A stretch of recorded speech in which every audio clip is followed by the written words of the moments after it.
Hey everyone, welcome to Metanoia. My name is Carrie Jane. Welcome to my channel. Thank you so much for being here, whether you're from Substack or you're a seasoned veteran here. I don't know how else to put it. I feel a bit awkward, a little embarrassed, just weird about it in general, that I haven't made this video yet. A what is numerology video. I've been on YouTube doing this for like at least 8 years now.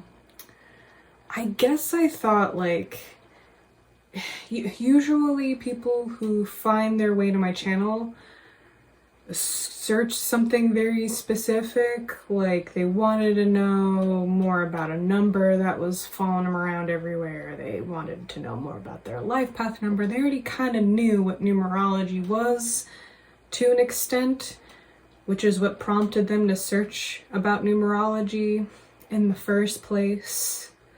And so it just never really occurred to me to spend a significant amount of time talking about like any introductory stuff. I do think I did do an introductory video where like I broke down a chart or something like that just to like get people's feet wet. I don't know. I don't remember. It's been a long time. I've made over 200 videos at this point, so I don't remember. But I don't think I ever made a what is numerology video. I'm sorry. Better late than never. The good thing is that I get to introduce numerology to the Substack community, which is a delight. So if you are here from Substack, thank you so much. Thank you so much for taking the time to watch this video. Please let me know if you have any questions, but let's just get into it. I'm gonna, power through how weird this feels, and I hope that this video finds you at the right time. Maybe you are new to my channel. Maybe this is the first time that you're discovering Metanoia, and you get to have a proper introduction to basically one of my main tools in life, which is this, So, thank you. Let us begin with what I think, from my perspective, my experience with this study, what numerology is. And I am going to be also putting this in a Substack post, so for those of you who are curious, you can check that out too if you're not here from Substack.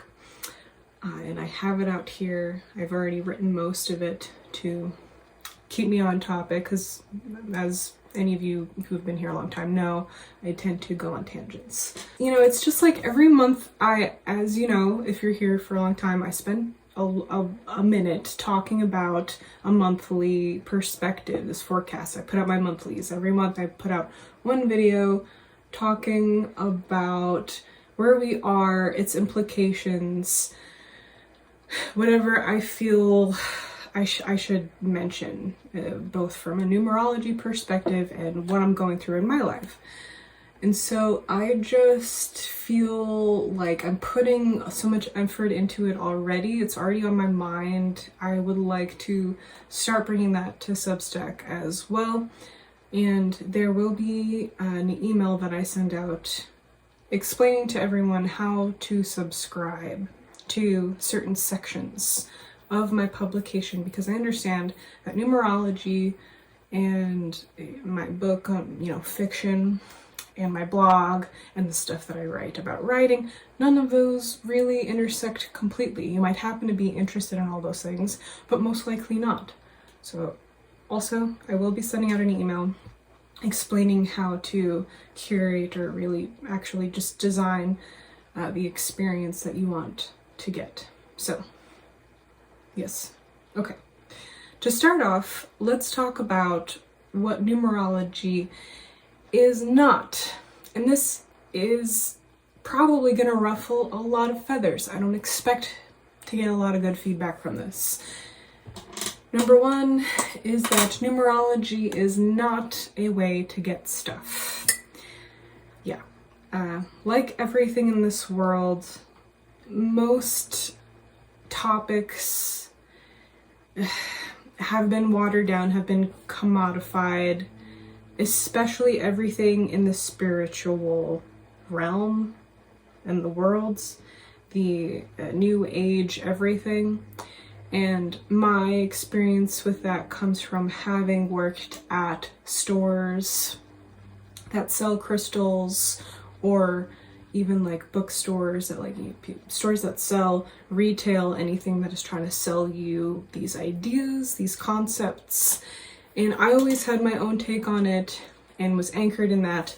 But really, it becomes very easy to see how much most of it is just to sell you stuff. If you can, spread it around enough, it's like telephone. The topic gets watered down. Now you're just like repeating what someone told you. There's going to be misconceptions with it now. And then also you have this added idea of commerce where you have to like give it to someone in a package that sounds amazing so that they buy it. When you've had this experience that I've had, it's really easy to come to the understanding of how something like a topic like numerology can be corrupted, or at the very least, like I said, just watered down so much that there's not much meat to it left. I mean, think about people who work, for example, at like Petco or PetSmart. They probably start working there because they love animals. So yeah, that makes sense. I'm gonna go work at the place where we're selling animals and we're selling stuff made for animals. And then you see the dark underbelly of all that, and you see what the commodification of a thing does to those animals and what it does to everything on a large scale. And then you realize it's not really that great to work at a place that is selling this stuff. The things that, even though I'm passionate about this is really quite upsetting, and everything that money touches, unfortunately, this is kind of just like what happens. So yeah, numerology is not a way to get stuff. And I wrote here that these days it's all about manifesting. So getting what you want, whether that be a hefty check or for your ex to come back. And I think that the realm of spirituality is particularly susceptible to this because historically you have a lot of predators being able to manipulate this to get money from people. And I can see that in my practice because there are many people who come to me asking like, how do I like change my name to get this? Or what number will help me get that, etc. So I don't think that that's the wisdom here is to just get what we want. I think it goes much deeper. So I'm inviting you to go higher. Yes, I need money too, and I need a lot of stuff, and I'm very open to receiving all that. But I understand, much like when I'm out in nature, or like much when I'm out in the wild doing something real, I understand that not everything exists just for me and my own ego and what I need. So you will get much farther, most likely, learning how to cultivate a mindset and a lifestyle that is based on well-being and is based on healing, etc., what have you, that will help you get to those better places over time. It takes a lot of time, unfortunately. So yeah, that's what numerology is not. Moving on, and I know this is going to upset most of you here. Numerology is not necessarily angel numbers. Yeah, like I wrote here for the Substack post, I really honestly don't know what is meant by this, genuinely. So, and people have asked me this before, like, what is the deal with angel numbers? What's the difference between angel numbers and just, numerology? And I don't quite have an answer for them. I just have noticed that within the New Age community one day, I don't know when that was, all of a sudden this phenomenon that we're all experiencing with the repeating numbers, all of a sudden everyone was calling these numbers angel numbers. So I don't particularly know why the angels rule over the domain of numbers all of a sudden. I understand that it's most likely a very good way to send a message. I'm all for angels. I'm not anti-angel or anything like that. And the angels topic is very interesting to me. I just don't know why they rule numbers. You know, like, for example, yeah, maybe you're seeing something over and over again, like, you know, fives keep following you around. But, like, what makes that a synchronicity or an angel thing? It's an honest question that I have. Perhaps it doesn't matter so much either way if it's this or that, but, you know, like, if you see that as a message that is from an angelic realm because you're interested in that topic and you are like work on that level, that's really cool. I consider that something different from numerology, and I think that it is not necessarily going to be all the time your angels trying to communicate with you, or perhaps also what some of us need to do is question, well, what is this whole angel topic anyway? Because obviously we live in a divine universe that is intelligent, and it's very mysterious and a lot's going on at the same time, and we like to separate stuff to understand it better, but then, like, yeah, we're just watering it down most of the time further to where it gets a little bit confusing. So as a numerologist, I usually just to keep things consistent and clear and you know, more objective, I don't adopt the angel number anything, and that's what works for me. So to me, that's what numerology is now. Moving forward, this is the most common misconception I encounter within numerology. Numbers are not a way to determine what is good and what is bad. This is a dualistic way of thinking that we tend to adopt because it simplifies stuff and makes it easier to understand, as I already said. So we think that if something possesses one quality, it can't possess another. The numbers, this is archaic, as I've written here, the numbers are not good or bad. There are no good or bad numbers. There's so many people who come to me like afraid that they have a bad number. I don't understand that. There's many people who are good and do bad things, and there's many bad people who do good things, vice versa. So come out of that way of thinking. There are instead just a spectrum of probably what we would consider good and bad things for each number. You can go to this side of the number, or you can be in a state of neutrality, or you can go to that side of this vibration, so on and so forth. But like, a number isn't bad. It's not. So the numerology is not here to tell us what is good, what is bad, to give us a black and white contrasting view of morality. Okay?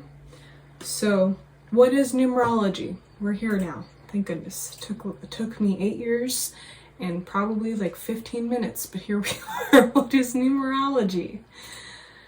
Numerology, I have defined it as the investigation of numbers and how they affect the universe in a qualitative way. So, when I'm being curt, I tell people it's like astrology, but with numbers. Everyone has a birthday. Everyone has a name. We use these numbers to develop a chart for each person.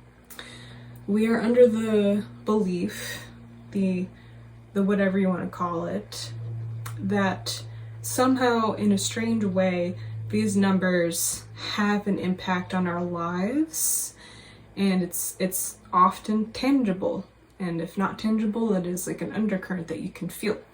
It's interesting. It is something that I'm constantly trying to understand myself. I know a lot after doing this for a long time, but like many things, you don't really ever become a complete expert on it. It's something that unfolds forever, and like peel back this layer, and then there's a bunch of more layers, and then you start peeling back those layers, and it gets a little overwhelming. It's like anything, you know? So it's a journey. We're on a journey of understanding the subject. Numerology is a tool of divination.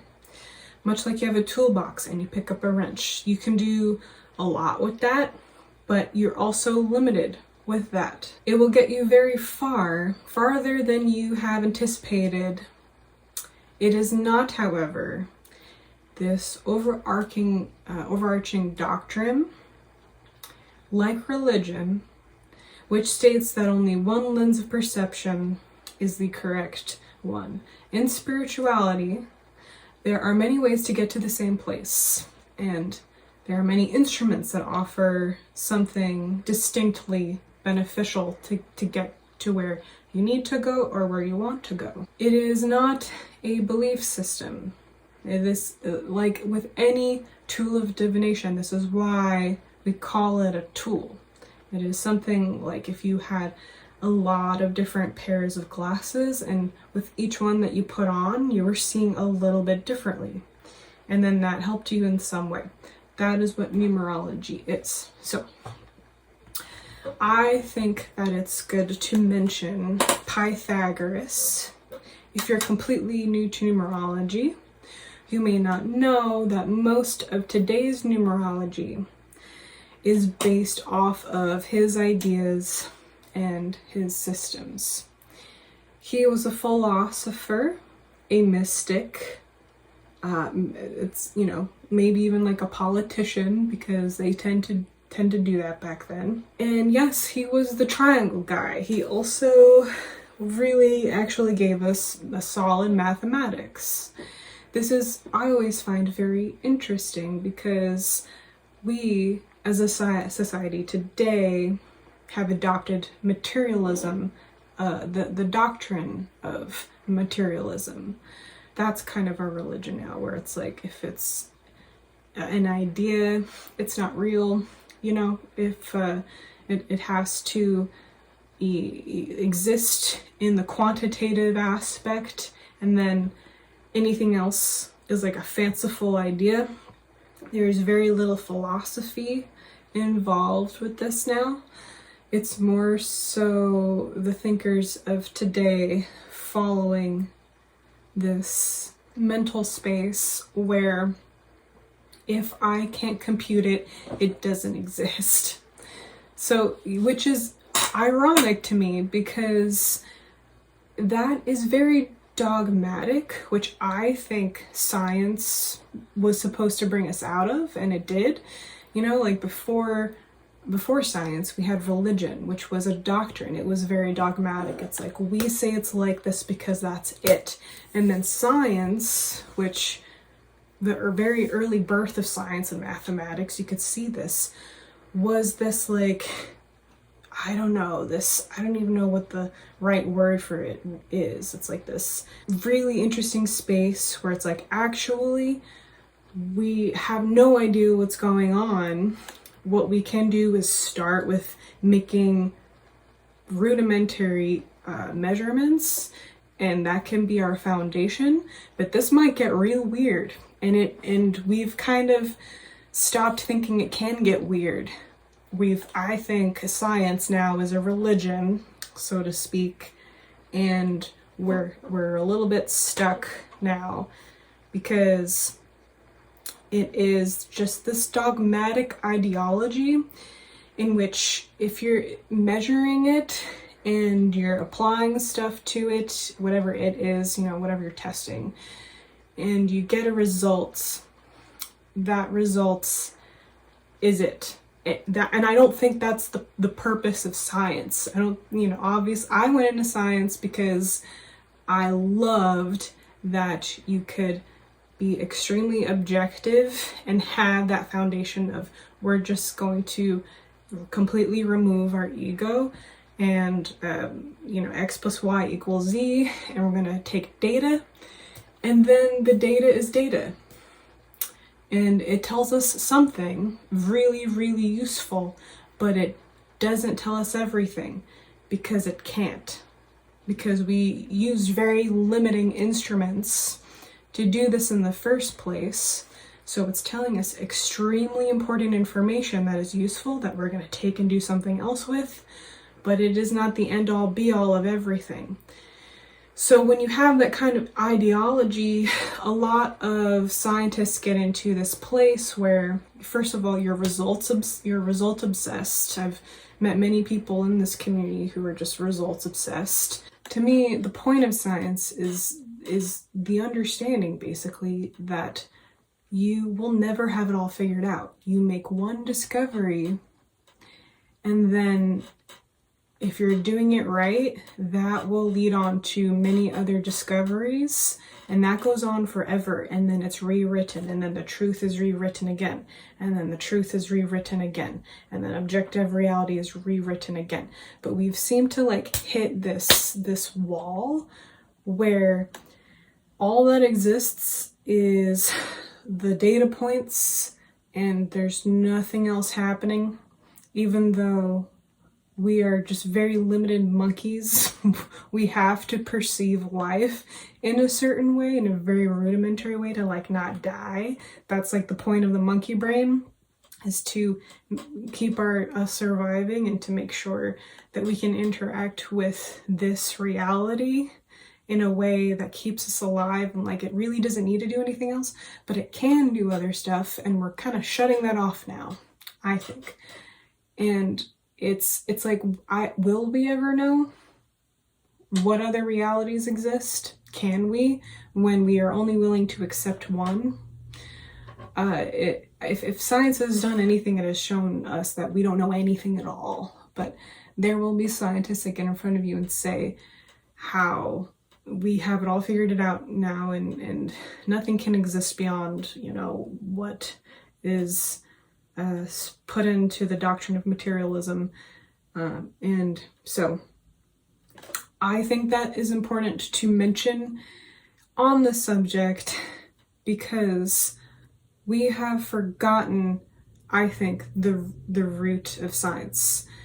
I think that there was a short period of time where things like metaphysics and science could coexist because of the way that we were going about it. It was just, because I think when you make a discovery and you are incorporating things like philosophy along with it, you come to the realization of what I just explained, which is that, wow, there's no real end to this discovery. For example, people would think our phones are nuts, back when Pythagoras was around. They would think that's insane. If we are to continue this route, a lot of what, is or was considered magic will not be in the future. But if we are not willing to accept that this is not science, this is materialism, the way that we are looking at this, we come at a dead end. That was a bit of a tangent. Thank you for joining me on that. We can have a whole philosophical discussion on that whenever you want. But the Pythagorean system that we kind of have adopted, and again, I suspect that a lot of history has been lost and we don't truly know where the actual origins of all this are, or if we do, it's very hard to pin things down and be sure of stuff. But basically what we do within this system is, if you want to derive a number from a name, A equals 1, B equals 2, and so on, the letters in the alphabet are associated with a number. In my practice, everyone has a chart of 6 numbers. 3 come from your name, 3 come from your birthday. The ones that come from your birthday are a lot more important. I give them a lot more weight, and that is because that is set in stone. Think of all the different nicknames that you have. You probably have something on your birth certificate that's not necessarily exactly the same of what people are calling you every day. You might be a teacher and you go by your first name, but someone calls you Mr. Matarasso or something like that. So it's hard. The things that come from the name, those are like supplemental, I think, numbers or vibrations, etc. So I much prefer focusing on the numbers that come from your birthday, your life path number being the most important. And I'm pretty sure made videos on how to calculate that, and that is definitely something that you can easily look up, so I won't go into that in this video. I kind of just wanted to emphasize a lot of other, I think, important things that we don't necessarily acknowledge enough. I could just sit here and have a very basic introductory video where I'm like, I outline the definition, and then this is how you calculate this, and then this is what this means. But I think it's really important to understand a few things before this video ends. History is lost. We don't know all of it. We don't have a complete picture. What people like I do is we have very good pattern recognition, and if you've watched my other videos, you know, like, I thought this was all stupid, but yet somehow this leaked into our life and it was very strangely on point. It showed us a lot of things that were oddly accurate, that were oddly true. We decided to be open to it, and then it showed us a bunch of more stuff. And it becomes this journey. It becomes this very interesting lifelong practice and study where we can all investigate, like, and talk about what's happening in our lives in a certain way. And like I said, within numerology, we're picking up a pair of glasses, looking through it, and are seeing something in a certain way for the first time that is going to take us on the next leg of our journey. So yes, there's so much that I could say right now, because I've been doing this since I was like 14 years old. I have been, probably, I've obviously spent a lot of time just surviving my life and doing what I needed to do and going through the motions, which didn't look like being knee deep in numerology content 24/7. Perhaps there will come a time when I can dedicate like a huge part of my life to getting to the very deep enlightenment kind of stage. I do think that I sometimes have a little bit of an access to that, whether I like it or not, just because of some of the things that I find I encounter in my life when it comes to this. But for the time being, what I think that numerology can be for everyone, at least, is just a unique added perspective to help ground you in your life. To me, I don't know how to explain it, but for some reason it helps me so much when I do my personal monthly readings, for example, knowing kind of the theme of that month. It is really weird how there's a lot of things that come up that happen to be related to the numbers at that time and what they stand for. I anticipate every single time for that to just not be the case. But for example, we're in, as I'm filming this video, like in an 8-year, a 2-month. And yeah, I find that I am better able to get through the day when I am intuiting a little bit more rather than intellectualizing my life so much. And I am finding that there is actually, a lot more attainable to me when I get a little bit more in my feelings and I let myself be there and to experience the quality of life through emotional well-being, going slower, being patient with myself and other people, understanding, diplomatic perspectives, etc. That, I don't know how to explain it, but that's helping me somehow right now.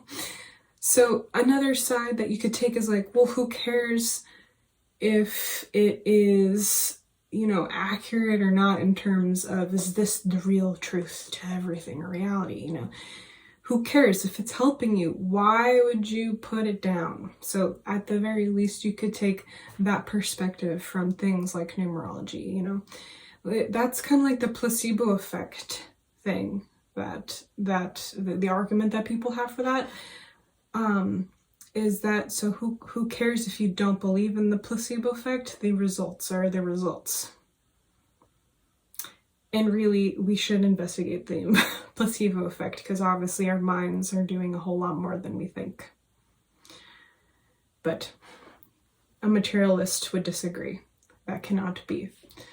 So I hope that you left with a better understanding of what numerology is.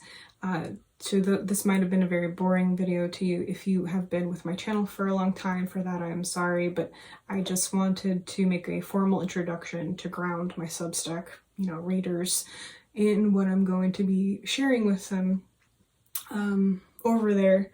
So yes, let me know if you have any questions, because sometimes you guys have very, very good questions that benefit everyone, and I can take the time to address that.